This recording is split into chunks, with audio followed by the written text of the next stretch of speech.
सुबह का समय। चाणक्य अपने गुरुकुल के आंगन में विद्यार्थियों को नीति सिखा रहे थे। एक युवक राजवीर उनसे प्रश्न करता है, गुरुदेव, जीवन में सबसे बड़ी बुद्धिमानी क्या है? चाणक्य मुस्कुराते हैं, सच्चा राजा वही है जो अपने लोभ पर नियंत्रण रखे।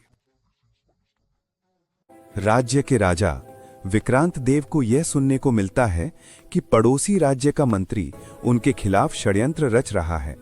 राजा सोचता है, मुझे पहले हमला कर देना चाहिए, लेकिन मन में संदेह है, इसलिए वह सलाह के लिए चाणक्य को बुलाता है।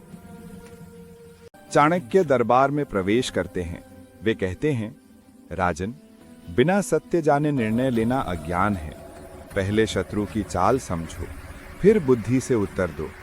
राजा नम्र होकर कहता है, गुरुदेव, मुझे मार्ग बताइए। चाणक्य कहते हैं, राजन, आज रात अपने ही मंत्री की परीक्षा लो। जो मंत्री अपने स्वार्थ के लिए बोलता है वही असली शत्रु है। राजा को बात समझ में आती है। वो योजना बनाता है कि वो गरीबों को सोना बांटने की घोषणा करेगा और देखेगा कौन इसका विरोध करता है। अगले दिन राजा घोषणा करता है, हम राज्य के गरीबों में सोना बांटेंगे। एक मंत्री तुरंत बोल उठता है, महाराज, इससे राज्य का खजाना खाली हो जाएगा। चाणक्य मुस्कुराते हैं और कहते हैं, राजन, ये मंत्री अपने स्वार्थ की रक्षा करता है, ना कि राज्य की। राजा उस मंत्री को दंड देता है और गरीबों की सहायता करता है।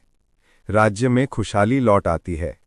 चाणक्य अंत में कहते हैं, राजन, धन सच्चे हाथों में हो तो वो धर्म बनता है, और स्वार्थी हाथों में जाए तो विनाश।